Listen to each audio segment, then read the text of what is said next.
But yeah, we got to hour 1500, so there's 3 hours left in the game. And not 3 of our hours, though.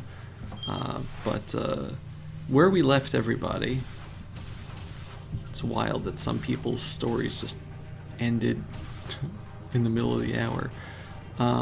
Actually, no, you're already at 15:30. That's weird. So let's see. Achi, right? They were in the what's it called? The department store, kind of running from everybody. 18 should be gifted a tier 1 sub to Shimiki. They have given Shimiki. 7 gift subs in the channel. Thank you so much, 18. Enjoy your emotes, Shimikitty. Thank you so much, 18. I really, really appreciate it. Shimikid, yeah. I love the text-to-speech mangling people's names. So let's see, Achi and Hitomi were meeting with Canaan down here. Maria, right, she was talking with the strange guy with the gun and the cane, right? Osawa's still trying to deal with what exactly Tanaka and his wife were up to. Minorikawa is once again running around trying to get his articles finished. I haven't been here for a while. Can't stay long either, unfortunately. No problem. No worries. As long or short as the time you want to stay, that is perfect. Let's see, Kano was going around chasing after Al Karawan again.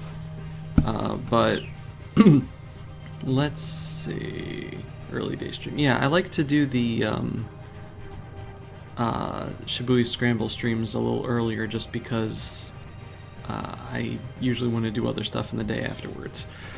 Who do I want to start with? You know, I'm really interested to see where the stuff with Canaan is going, so let's go with Achi.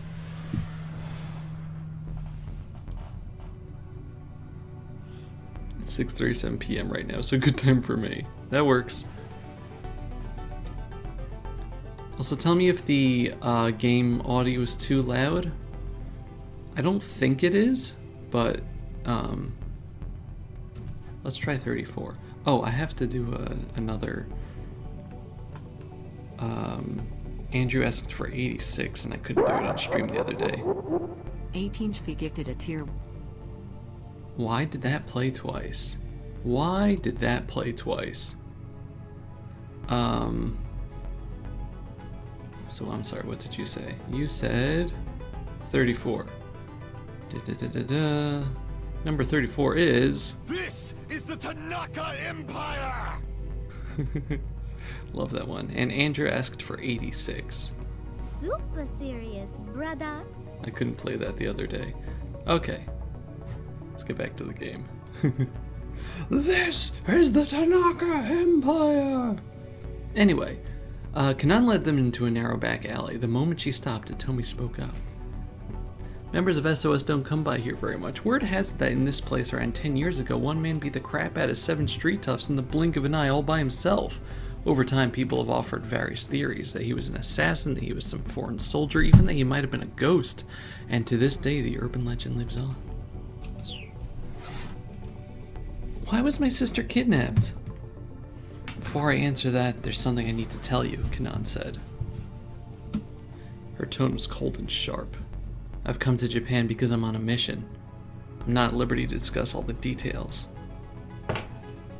Alright. Hitomi gave a slight nod. Let me move closer to my mic. To answer your question, Maria was kidnapped by mistake. What? Hitomi gasped. But why? Because this kidnapper isn't after Maria, they're after you. Yeah, so we learned last time that Hitomi was given the vaccine to the Uwa virus, which is the deadly virus that could decimate the world. So she was given the virus, and her father, Kenji Osawa, was forced to give her the vaccine. But because of that, the vaccine is now in her blood, so if someone wanted to commit corporate espionage, they would just have to kidnap her and take her blood, and they could replicate the vaccine for themselves, which would net them a lot of money. Who's after me? The mastermind behind this whole thing, Canaan said. Her tone was matter of fact. Well, hold on, Achi interrupted. What do they want Hitomi for? That I cannot say. Well then, who is this person? I can't tell you that either.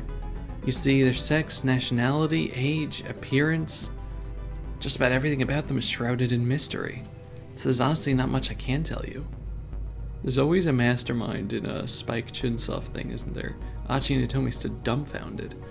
What gives? Achi says. So you're saying all you know is that this person has some lame name like Mastermind? Hitomi turned to whisper in his ear. Mastermind isn't actually their name. Originally used solely to refer to someone of remarkable intellect, the term first took on its criminal connotations in the 19th century. I'm here, Canaan spat, because I'm looking for revenge. Revenge? Hitomi asked. What for? This person also killed my friend.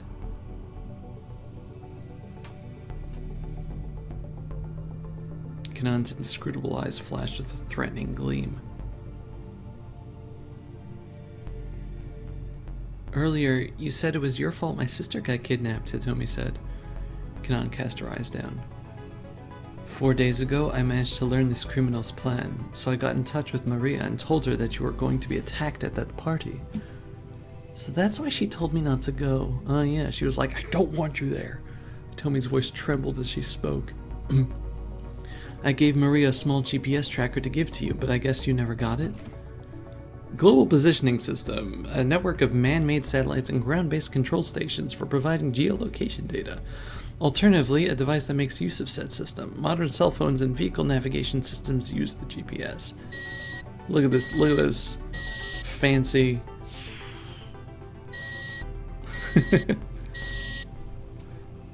Beautiful. Hitomi shook her head. Let me see. Let me just take a drink 1 second. I see. She must still have it then. I wonder if that's the necklace. Oh, okay. That's why she had it in her mind that she needed it.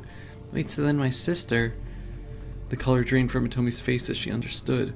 Yes, Canaan replied. Maria acted as a decoy and let herself get kidnapped in your stead.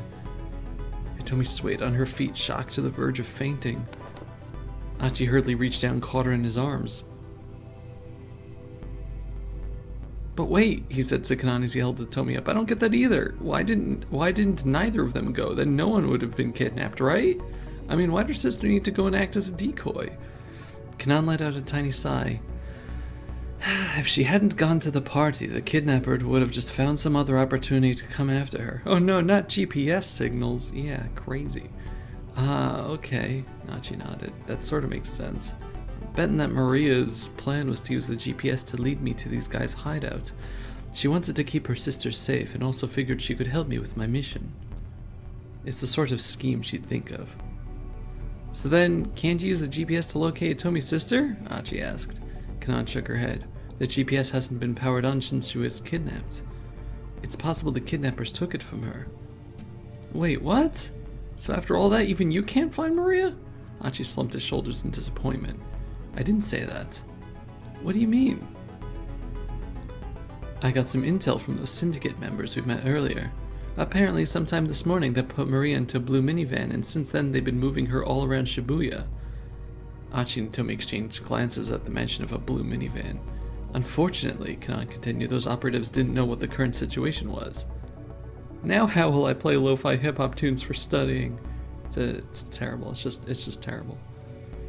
So we're back to the blue van then. I thought we determined that the blue minivan was just a trick to get Hitomi captured. Achi hurriedly explained what they've been through so far.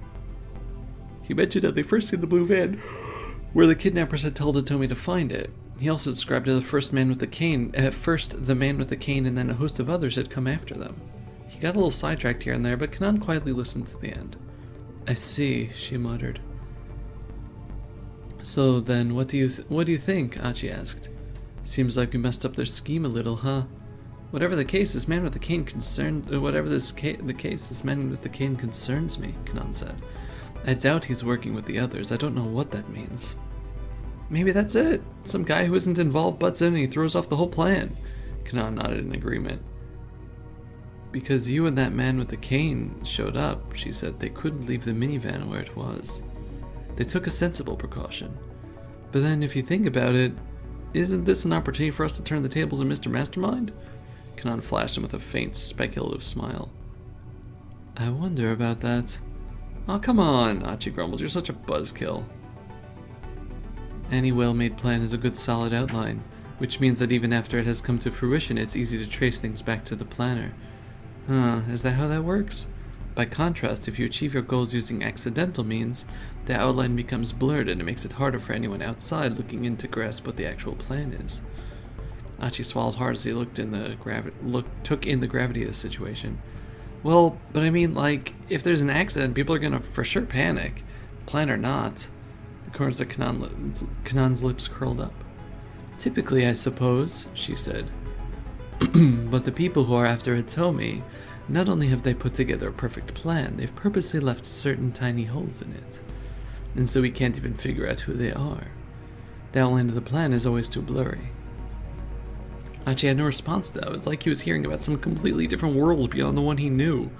If what Canaan had said was true, he'd been dealing with opponents that were on a level way above his own. In any event, since these people are after you, it'd be better if you didn't wander around town anymore, Canaan told him. By now Hitomi had recovered. She stood up straight and shook her head. No, I'm going to find that blue minivan. My sister's in danger because of me. I can't abandon her just to save myself. Yeah, that's right. Achi patted Hitomi on the back. And if that's what you're gonna do, then I don't care who we're up against. I'm with you until the end. Heck, it's too late for me to back out now. The ship has already failed. Hitomi giggled despite herself. It's already sailed, Achi. Yeah! Canaan let out another little sigh. I love Achi. He's great. Alright, just make sure you're extra careful, she said. You can't count on getting bailed out of trouble like you have before. I understand, Hitomi said. Her eyes showed no trace of doubt or fear. Canaan gave her a slight nod, then quickly disappeared down the alleyway.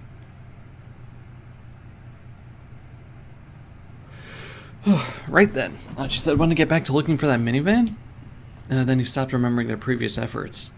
If they just heedlessly wandered around town, they'd probably end up in the same trouble they encountered before.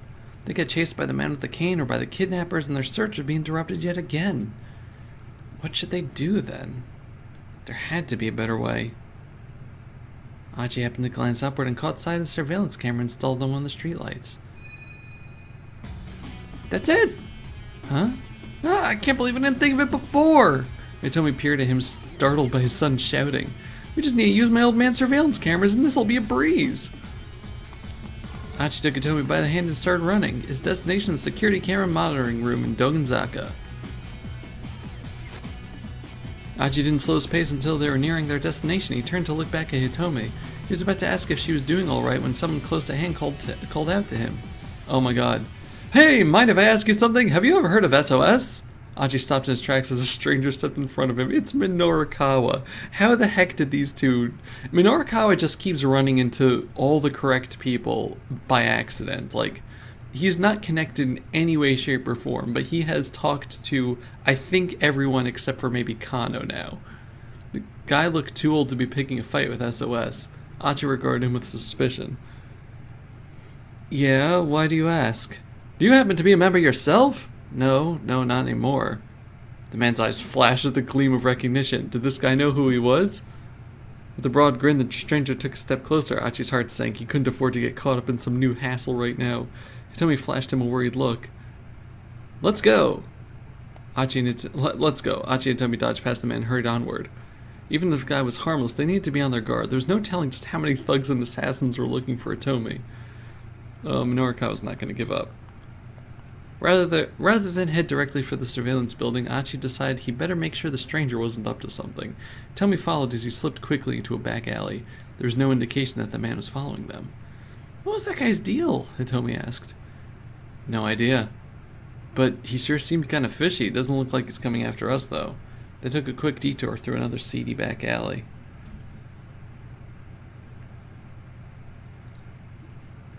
Then, as they were startled to head toward their original destination, Achi felt a sudden searing pain in his back. Oh! Oh my god! Glancing over his shoulder, he discovered that one of the foreign syndicate members had crept up and struck him from behind. Oh no! I've been stabbed! Ah! Hitomi screamed. Another man suddenly appeared, grabbing her by the arms. Did we die because Minorikawa spooked us? Hitomi! Achi tried to reach out to her, but his arm was leaden. His body refused to obey his commands. Oh my god. As the attacker wrenched the knife from his back, Achi felt the blood gushing out of the wound. The two men started to drag Hitomi away. Damn it.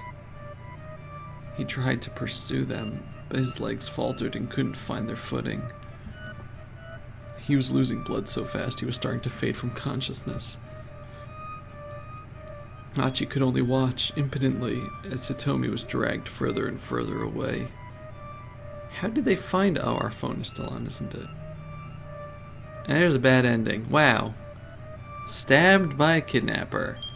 Achi got stabbed, caught in a surprise attack by one of the kidnappers. He could only watch helplessly as Hitomi was taken away. If that weird guy hadn't tried to talk to him, Achi would never have taken the risk wandering through alleys. But how can you keep the guy from wanting to interview Achi? I don't know. Well, I guess we have to try out Minorikawa's route then, in order to do something about that. Do we want to take that up right now?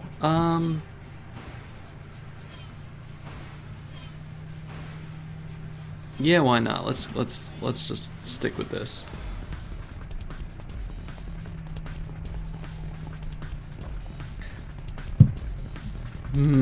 Wait a second. I feel like there's something I'm forgetting. Ah! Minorikawa stopped and let out a cry of frustration. Daisuke Endo had asked him for a favor after their interview was done. He promised to tell the Wandering Angels that the dry ice machine they purchased was defective. Uh-oh. There we go, episode 5. At last, the climax of the play drew near. There was a whole string of troubles, but the cast soldiered on. And it looked like things were going to end all right. Then, backstage, Bando noticed that the dry ice machine was acting strangely. Even after it had been turned off, the machine continued to churn out more dry ice. The producer, Tsukuzawa, demanded that the defective device be returned immediately.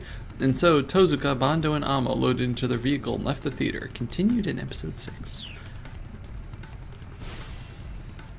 Well, damn. That completely slipped his mind. If he recalled correctly, the issue was that once the machine started making dry ice, it wouldn't stop. If he ran back to the theater now, he'd lose about 10 minutes. Minorikawa checked his wristwatch. The loan people would be coming by the editing office before too long. He needed to prove to them that next month's issue of 4-Star General Gossip was well underway, or else they'd refuse to wait any longer for repayment. To do that, he needed to fill a minimum of 6 of the 12 remaining blank pages. He couldn't afford to waste even a single second. This is an awkward position to be in. He needed to keep his promise to Endo, but he also needed to spend his time wisely. I guess I have no choice. I have a choice. Okay. He had to hurry on to the cafe, or... let's head back to the theater. He agreed to take on a responsibility. Head back for the theater. When he got there, he flagged down the first guy he saw to tell him about the dry ice machine. Hey, make sure you remember what I'm about to tell you, okay? The dry ice machine is broken. The man stared at him blankly, but Minorikawa just forged ahead. Got it? The dry ice machine is broken. Needs to go back to the electronics store. Make sure you get the folks in charge here know. You let the folks in charge here know. His obligation met, he hurried back to the cafe to get back to work on his copy. I wonder if that guy just, like, not connected at all. Along the way, he caught sight of a young couple running. They seemed like an odd pair. The girl looked prim and proper, while the boy struck him as a bit thuggish. In fact, the boy's clothing was very much in style worn by Shibuya street gangs. Maybe he'd know something about SOS. Hurrying to cross a path, Minorikawa called out to the pair. Okay, so I chose the wrong way. Hey, mind if I ask you something? Have you heard of SOS? The pair stopped, eyeing him warily. The young man spoke. Yeah, why do you ask? Do you happen to be a member yourself? No, not anymore. Well, if the kid had once been part of the group, he ought to be able to provide some background anyhow. Minorikawa took a step closer to the couple, formulating his next question, but they didn't stick around to hear it. I'm here to ward off the bots. Hello, Midnight. How are you doing, friend? I wasn't like complaining that there are bots and no viewers. I just hate the fact that like I can't get rid of the bots. I'm finally here. Sorry I'm late. Hello, Fury. How are you doing too? It's good to see you. No worries, no worries. Let's go, the young man said, and a moment later he and the girl were running away. Oh, hey! But the pair paid him no heed, and the moment they had vanished down an alley. The story about SOS would have to wait till later then.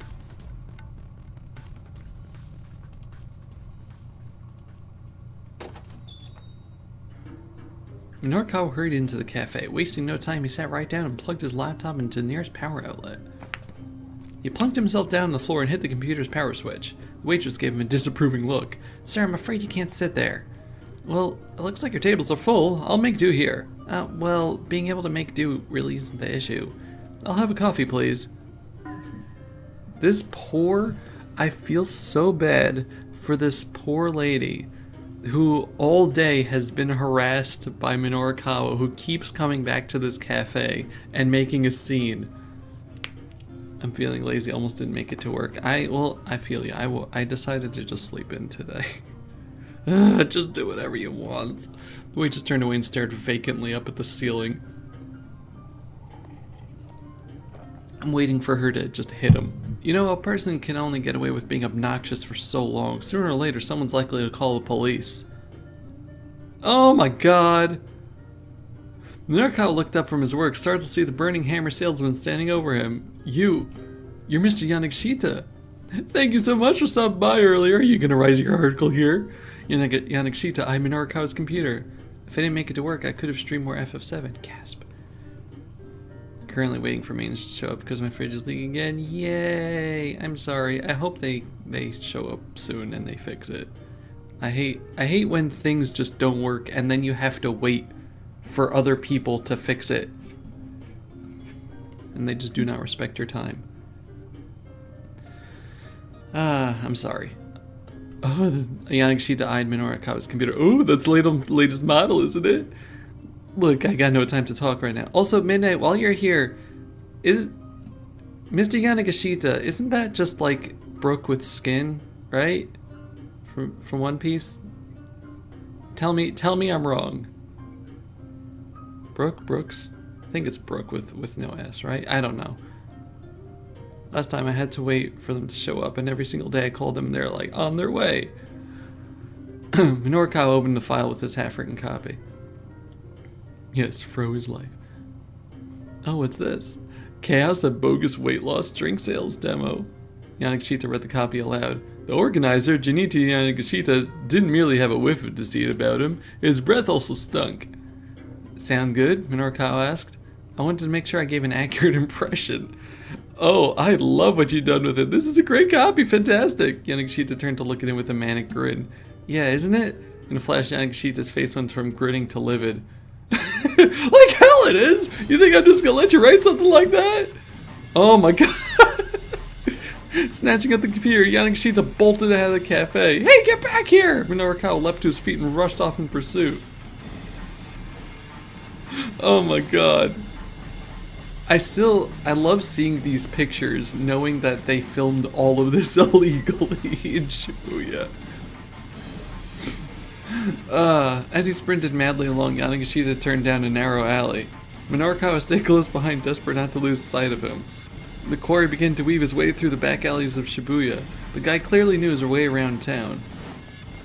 By Miyashita Park, they zipped onto a pedestrian bridge. Just where the heck was this idiot going? Halfway across the overpass, Yanagishita suddenly stopped. Don't throw it off the overpass. Confused, Minorikawa stopped as well. Give that back, he called.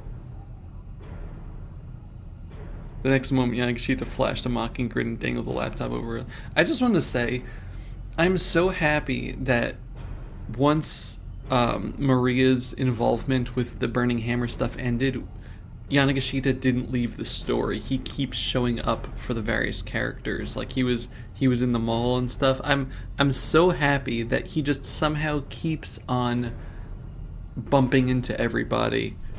He is by far my favorite character. I loved Tama, but he is my favorite character. I know that stares from Jet Set Radio Future. I love how much people recognize Shibuya because it's just been used in every Japanese game ever. It's great. Okay.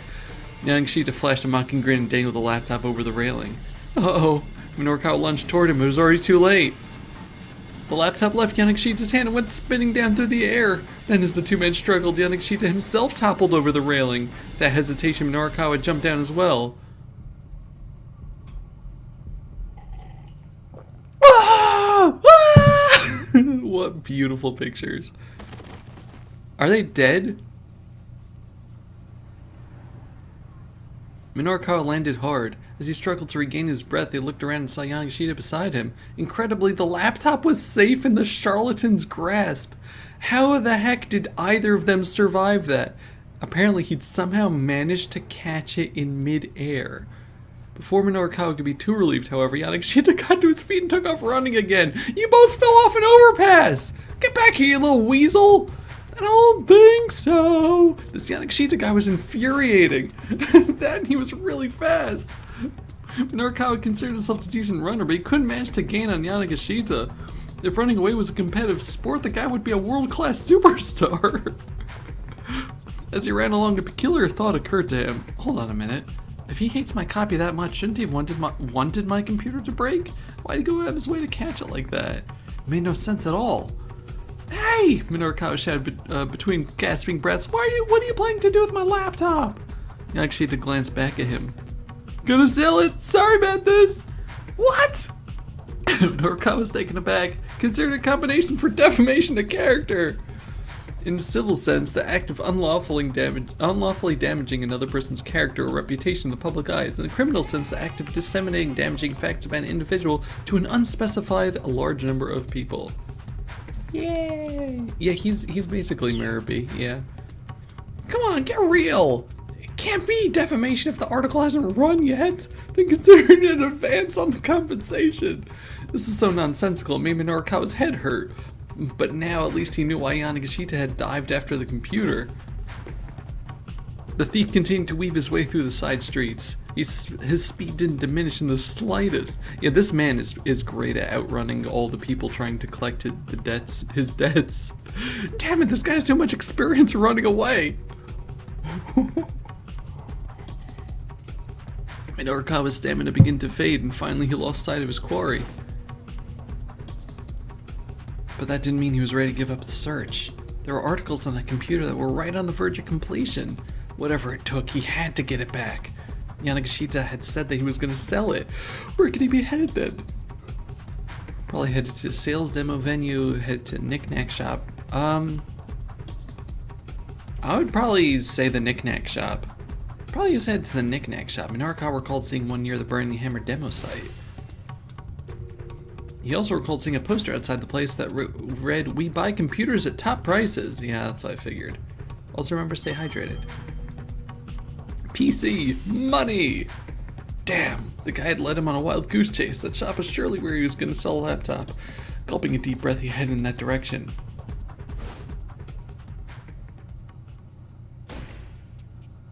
There you are, Yanagishita!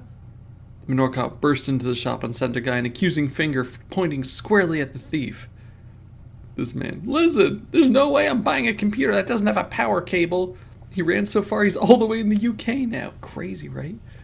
Details! All you sell here is junk anyway. Yanagishita and shopkeeper had gotten into an argument. Minorikawa recognized the shopkeeper. It was the guy he'd run into on the roadside earlier. That computer belongs to me, Minorikawa shouted as he marched up to them. Give it back! Yanagishita clutched the laptop to his chest. No, I need the money! Knock it off, you're acting like a child! Minorikawa tried to slap him out of his tantrum, but Yanagishita ducked to avoid the blow. And then, bizarrely, Yanagishita froze. A fierce gleam came to his eyes. He broke into an incomprehensible stammer. That's it! Yanagishita snatched up the flyer that his gaze had fixed on. Iron stomach, huh? This right here is my little bluebird of happiness, he cried. You know what? You can have this! Yanagishita shoved the laptop into Minorikawa's arm. Who did we see before that wanted to do the iron stomach thing? It wasn't Achi. Someone else was saying it. I know that eventually Chiri is going to do it, and she's going to win, and it's going to be horrifying. You can have this. And she just shoved the laptop into Minorikawa's arms. And welcome to it, you idiot. I don't need no worthless computer. You're the idiot, Buster! Minorikawa smacked down Nagashita right across the face. Ow! Hitting him felt good. He decided to do it again.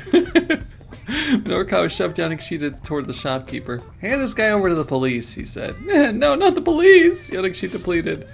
Canaan, you thief! You tried to rip me off and you have no idea how much is riding on my work. You deserve 10,000 deaths! Honestly, you'd think that dying once would be sufficient. Yeah, really? 10,000? Isn't that taking things a little too far? I'm sorry already, I give up. Found that the guy was ready to surrender. Minorikawa let his guard down for just a moment. Like hell I am! Switching gears in an instant, Nagashita took off running at full speed. This again? Get back here, you bastard! Minorikawa was already in pursuit. Ugh. So the iron stomach thing was eating like 10,000 scoops of ice cream or something, and then you get like a million or 10 million yen or something. He's stuck with Nagashita as far as Koendori before losing track of him. The guy sure knew how to make a getaway. Breathing hard, Minorikawa stopped and took a look around the area. As he did, he heard a cell phone ringtone from somewhere nearby. It was that new single from the pop singer Aya Kamiki. Could it be Yanagashita's phone? Huh. Could be. Somehow he struck Minorikawa as the type of guy who'd have a ringtone like that. It seemed worth looking into anyhow. He had nothing else to go on. Minorikawa shifted his gaze around, trying to locate the source of the sound. Whoop!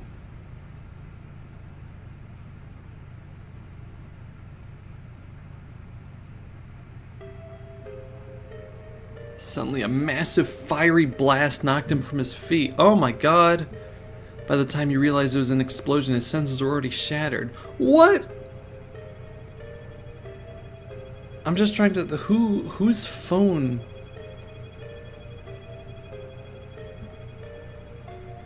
What just happened? He couldn't see. He couldn't hear. He couldn't move his body. Oh my god. Where am I? For a while all I could feel was an intense pain, but soon even that faded away. And then there was only darkness. Oh my god.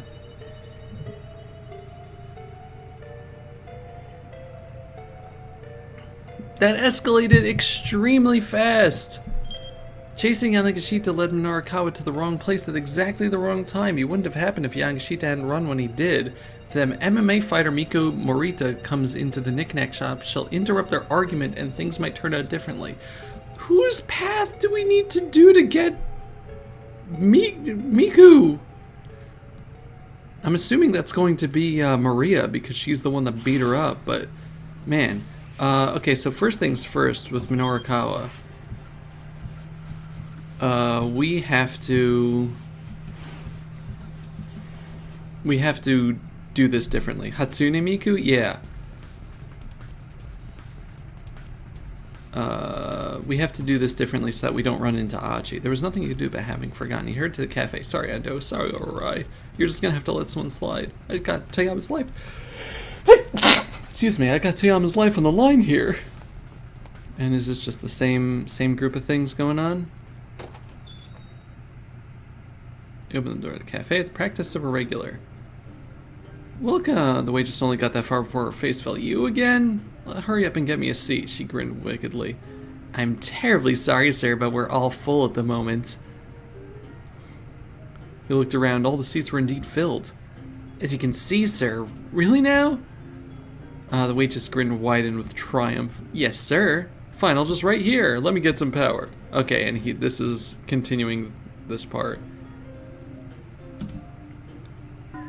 Alright, so do what you want. Okay, so this should be exactly where... Okay, so that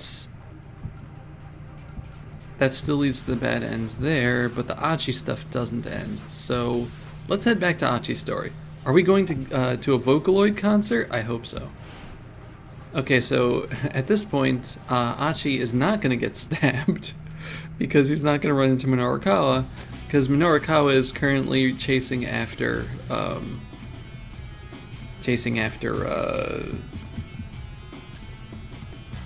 Yanagashita. It's only a little bit further now. Do you want to walk? I'll be right. Ah, Achi, look out! Looking ahead, Achi saw that they were bearing down on a young grade school girl. Her head hung in dismay. Achi hurriedly caught the girl in his arms or took a quick... let's catch her, why not? Is this, Whoa! Achi hurriedly caught the girl up in his arms. The maneuver kept her out of harm's way, but the momentum swung her high into the air. She dropped a sheet of paper she was carrying. As luck would have it, the papers fell amidst the trash scattered along the roadside. Oops, sorry! Oh, this is Toyama's daughter, right? Hana? Achi stepped to gather up the sheets of paper, noting that each was adorned with some sort of writing. Here, it looks like they got kind of messed up, though. Pages had landed in some kind of spilled liquid. Most of them had gotten stained. It's alright, the girl said gloomily. You should just throw them away. It's not like I can sell them now anyway. You're gonna sell them? You're gonna sell them? Hitomi asked. We're sorry, do you think you'll be able to redo them? Achi, is there a stationery store around here? Yeah, up at the top of Dogenzaka, Achi said. Here. He took 5,000 yen note from the wallet and offered it to the girl. To buy new paper. I know I can't replace the stuff you wrote, but... The girl eyed the money doubtfully. But, it's fine, go ahead, take it. Thank you very much. The little girl spoke with surprising formality, and then she turned and headed up Dogenzaka. Achi gathered up the trash and tossed it into a garbage bin before he and Hitomi continued on their way. I wonder if that messed something up. Guess we'll find out. Achi led Hitomi to an old multi-tenant building, then hurried inside and headed up the stairs. Behind the reception window on the second floor sat the custodian, sleeping on the job. Yukinori Kitajima. His main job is overseeing the monitoring room for the local surveillance cameras, but on the side he also works as a novelist and a game scenario writer. He often sleeps on the job during his free time, but sometimes while he's asleep he gets his writing done. Just recently, a certain game was released, set in Shibuya, but since he wrote the scenario and emailed it to the game company while he was asleep, he didn't know about it until just the other day. I wonder if that's one of the guys who works on the game here. That's probably one of the devs. Hey, wake up, man!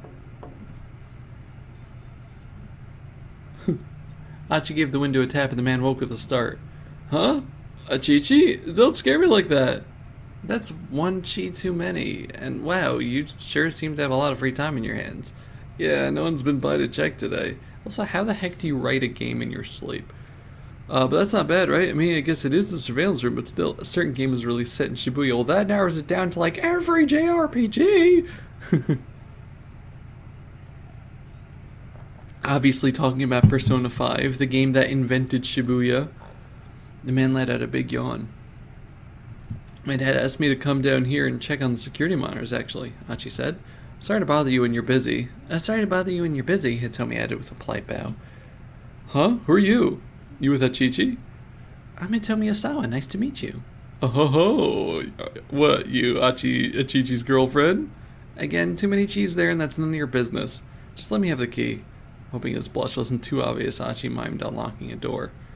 You want to answer a simple question? You want me to hand over a key? Yes, I'm his girlfriend, Hitomi said. We've just started dating. So I'm sure I'll be seeing more of you, sir. She flashed a winning smile. Oh, well, what a surprise. Never thought Achichi could land a fine lady like yourself. You can never have too many cheese. The surprised custodian held out the key. Good for you, Achichi. Still one chi too many there. But yeah, dating. Achi gazed at Tomi's face, even more surprised than the custodian. The key dangled, swaying to and fro like a pendulum between Achi and the man behind the counter. Achi, Hitomi said, nudging on the side with her elbow. Come on. Oh, right. Snapping out of it, Achi took the key and headed up to the next floor. There's always room for cheese. More cheese. I'm sorry, Hitomi says they entered the monitoring room, for just saying we were dating like that, I mean. It was a pretty clumsy lie. No, it was just kind of sudden is all. I was just a bit jittery, I guess. Achi felt his cheeks color again. I mean, I figured I had to say something or he wasn't going to cooperate, Hitomi said. She looked a little embarrassed herself. I'm sorry, I didn't mean to make things weird. No, Achi said. No, it wasn't weird at all. Actually, it was kind of He stopped himself there. No, now wasn't the time for this sort of conversation. They needed to find the blue minivan. Just kiss already! The surveillance camera monitoring room was really just a big office with a single computer. Achi knew it well. So this is the monitoring system, he explained. He switched on the computer. You can see all downtown Shibuya from this one computer. That sounds very legal. Hitomi gazed impatiently at the monitor even though it wasn't showing it anything yet. The look of sheer determination on her face held Achi enthralled. You talk about how attractive your sister is, Achi murmured. But as far as I'm concerned, right now you're the lovely one, Hitomi. Hitomi looked at him uncertain. I mean, look at the lengths you're going to, and the risks you're taking to save your sister, Achi said. I can't bear the thought that something might happen to her, and the last time you were together I said such horrible things. Plenty of people do bad things without even realizing they're bad, never mind trying to fix it. I'm just doing what I think is right. Yeah, but these days most people don't do the right thing. Heck, if they did, Shibuya wouldn't be covered in trash like it is. Me? I appreciate when someone really cares about the things that are important. Doing the right thing as a matter of course, that's very attractive. Achi blushed as he said, and Hitomi shyly looked away. Oh, I think the system is ready. Turning on the computer, Achi hastily changed the subject.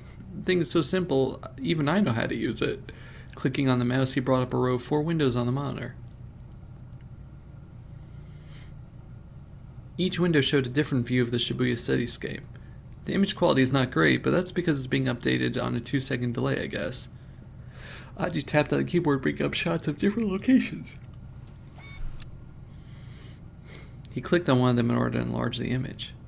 Maybe we really can find that minivan with this. Hitomi is practically glued to the screen. My dad's the one who designed the security system. Your dad must be pretty amazing.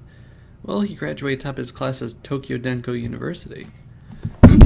Nope, sorry, I just smacked right into my mic. I'm gonna blow my nose.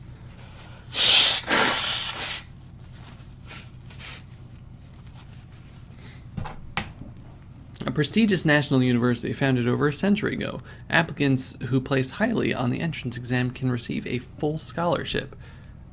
RIP headphone users. I'm sorry.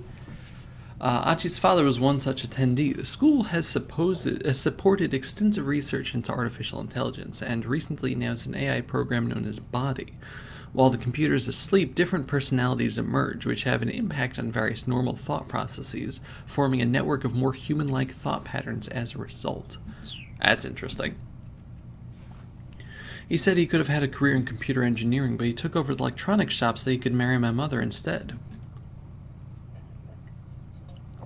That's such a sweet story. Do they run the store together then? Achi shook his head. No, my mother died when I was 4. Oh, I'm sorry. Hitomi sounded even sadder than Achi. Well, anyway, never mind that. Here, look. The seedy-looking weirdo they'd run into at Jijo was on the screen. Huh? That guy again? Said weirdo was running all out, a laptop computer under one arm. He was being chased by a man in a long coat. That guy sure gets chased around a lot, huh? Achi said. When the weirdo slipped out of view, Achi switched to another camera. I'm so glad we're just following them anyway. The new view showed the weirdo running again. By hopping from camera to camera, they could track him wherever he went. As long as we have these cameras, Achi said, this guy has nowhere to run. Nowhere to run, huh? The moment he said those words, they struck an odd chord in his mind. He remembered the repeated run-ins with the man with the cane, how the assassin had seemed always to know where to find them. Achi, please, Hitomi urged. Stop messing around and let's look for the minivan. Sorry, there's just something I'm curious about. And, yeah,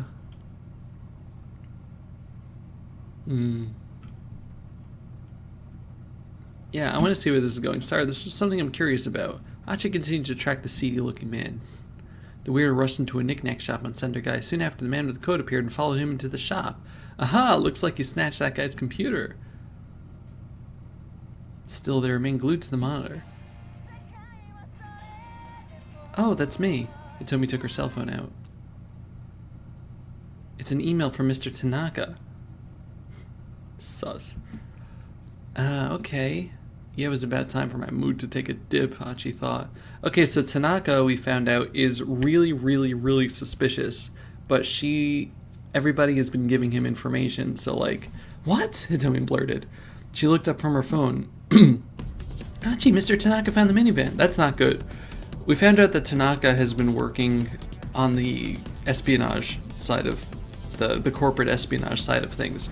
So if he is trying to lure us out, that means that this is not going to end well. What? He what? What does he say? Read it to me. Okay. I ran after it, but wound up losing sight of it. It was heading towards Jinan. That's what he says. What about your sister? So this is going to skip to Maria, right? Yeah, we can't jump there because we're not up to there on Maria's story. Was she inside? He doesn't say.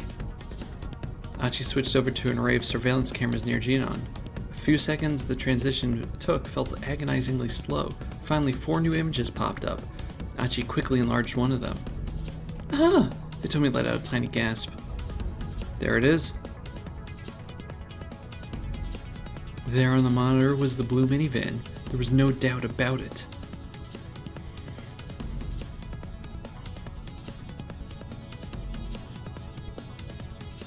Achi and Hitomi rushed from the building, speeding towards Jinan in an all-out run. Run, Achi! Run, Hitomi! Run, other guy who's looking for Miku. Is that Minorikawa? Yeah. Okay, why is Minorikawa with us? Neither spoke, they simply dashed along in silence. Okay, we need to find a way to get Miku to get to Minorikawa, because that seems to be a common thread that's going here.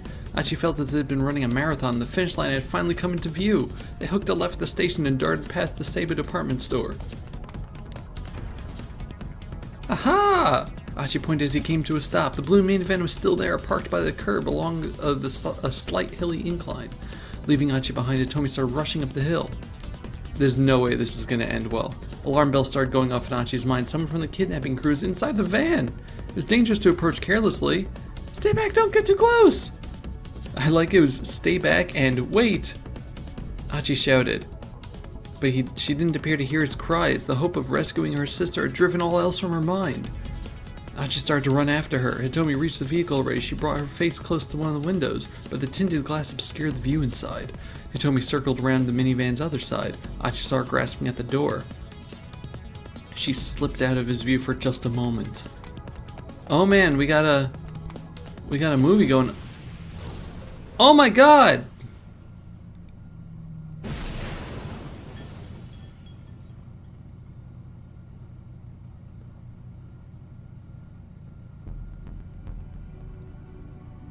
There was a thunderous explosion and a gout of flame tore the roof off the minivan like it was made of aluminum foil.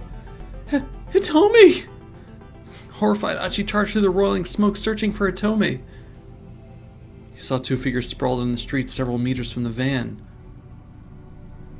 Hitomi and Canaan. Hitomi, wake up! Achi cradled her in his arms and her eyes drifted open faintly.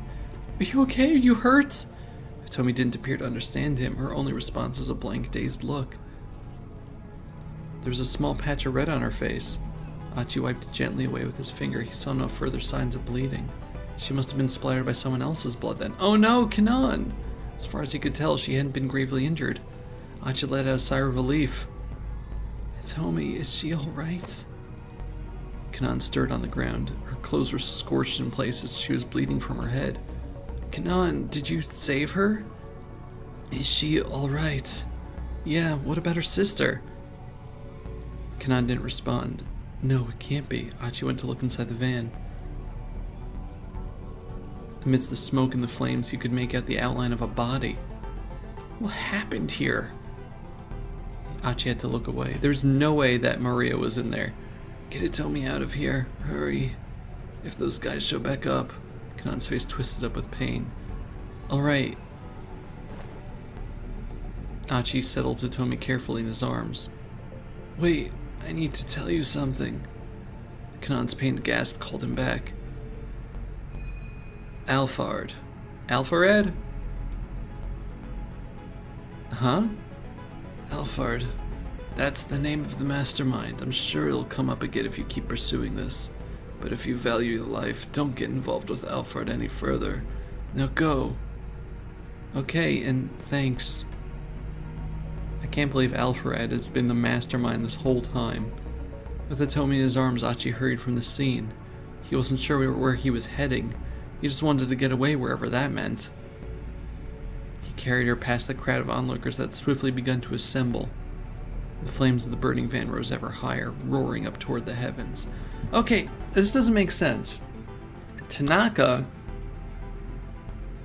And we're ready to be continued. Okay, we finished their thing. Tanaka needs Hitomi's blood in order to get the vaccine for the Ua virus so that he can sell it. But if he's leading her towards the van to explode and kill her, he's not going to get that blood. So what was his end game there?